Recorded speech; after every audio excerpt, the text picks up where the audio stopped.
I just walk backwards in time. Hello everyone, welcome back to Potty Plan Entertainment. My name is Chris, and in case you don't know, I review movies and I rank them on a scale of 0 to 100 in increments of 5. Today, I finally get to talk about Tenet. I have been hyped out of my mind for this movie. I've been waiting for it forever. I finally got to see it yesterday. I made a vlog of it. I'm going to see it, my first reaction to film. That is my newest video on my channel. I'd appreciate if you get that watching a thumbs up. But today I finally get to talk about Tenet. And let me tell you, it feels good to finally be talking about this movie because I've been waiting for forever. COVID hit and it pushed the release date, but now I finally get to talk about it. Now, before I begin, I'd just like to say that once again, I'm filming this at night, and I pretty much live in the woods, so there's a lot of crickets. So I put some stuff up against the window here to try and block out the cricket noises, but if you can still hear them a little bit, I apologize. But Tenet, it stars John David Washington, who, by the way, is Denzel Washington's son, Robert Pattinson, Elizabeth Debicki, and Kenneth Branagh. It was directed by Christopher Nolan, and it was produced by Thomas Hayship. Or Slip, sorry. But yeah, it feels good to only have to say one producer's name. Because in some of these reviews, I have to write down like 10 names, so it feels good just to have to write down one. Armed with only one word, Tenet, in fighting for the survival of the entire world, a protagonist journeys through a twilight world of international espionage on a mission that will unfold in something beyond real time.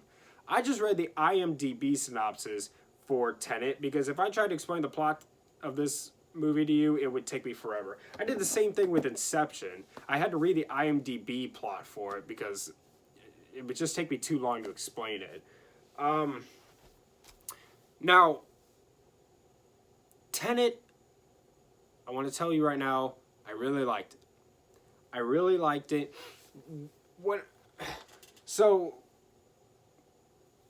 I was going into this originally expecting to be like, wow, this is like a 95 or 100. I love this. But then the movie came out and people were seeing it and I heard a few whispers about it. And so I lowered that weren't so like saying that it was like really good, but it has some problems. So I lowered my standards a little bit and I got pretty much what I expected. I feel about the same way I felt. The way I feel about it is exactly the way I expected to feel about it. But let's get into my pros first. The special effects are amazing. Absolutely incredible. The time travel gimmick in this movie is really, really cool because in some shots, some people are moving forwards through time and some people are moving backwards through time. And sometimes people will fight each other while one of them is moving backwards in time and the other one is moving forwards in time. Really, really brilliant stuff. It's amazing. John David Washington, I liked him in this movie. I went into this expecting him to sort of just be kind of stiff and stereotypical spy, because this is a spy movie, by the way. But no, he actually had a little bit of charisma to him, and I liked him. Oh, and by the way, I like to point out that his voice is a lot like his father's. Just saying. The action sequences are incredible works of art. It's intense. It's suspenseful. This movie has some surprises, and it's not a predictable movie at all. There's things that are unraveled toward the end of this movie that are like, wow, I was not expecting that. So pretty cool stuff in this. This movie isn't slow at all. It doesn't let up. There's some talking scenes in it, but that intensity never drops. Ever. Seeing it in IMAX was really cool. Now, I didn't see it in IMAX 3D, but I did see it in IMAX, and it was really loud, and that added to the intensity of it. So I would recommend paying the few extra bucks to see it in IMAX. It was filmed on IMAX cameras, and I would say it was worth it. The cinematography in this film is incredible. Incredible cinematography. There's this fight scene between John David Washington and another guy, and they're fighting in this hallway. And John David Washington's moving forward in time, the other guy's moving backwards in time. And Christopher Nolan chose to use handheld during this fight scene, which, by the way, you see twice in the movie. Just say you see this fight scene twice. And he resorts to handheld camera. And I felt like that added to the intensity of it. There's also this really cool moment in the film where this building is being blown up, but it's also reassembling itself at the same time. And that just goes to show how incredible the special effects are in this film and how creative it is. It's very, very cool stuff. Now let's get into my cons with it. First of all, this is the most convoluted movie I have ever seen. Throughout the film, I had absolutely no idea what anyone was talking about. But I didn't really care that much because I was having fun. If you go into this expecting to understand it, you're not.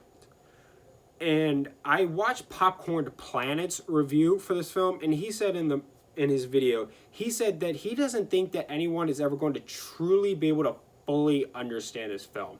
And I really agree with that. Because, see, when you watch Inception, even though that's a convoluted movie, they do a good job at making the key plot elements more prevalent to you, so that even though you might have some questions, you could still follow the story. This movie fails miserably at that. And so, throughout the movie, I didn't know what was happening. My suggestion to you is maybe just read the plot for it, like on Wikipedia or something after you see it. I actually had to do that for Blade Runner 2049 because I had so many questions when that was over. I just went on Wikipedia and read the thing. But yeah, all I know is that they're trying to stop a bomb from going off, and they're trying to save the world. That's all I know about this movie. I didn't understand anything else. Yeah, so I was watching this movie the whole time. I had no clue what was going on, but it was fun. I felt like the ending needed a little more. Like, it needed like another like prolonged fight scene or something. The ending just, it needed a little more oomph to it. You know, there just needed to be a little bit more to the big finale of this film.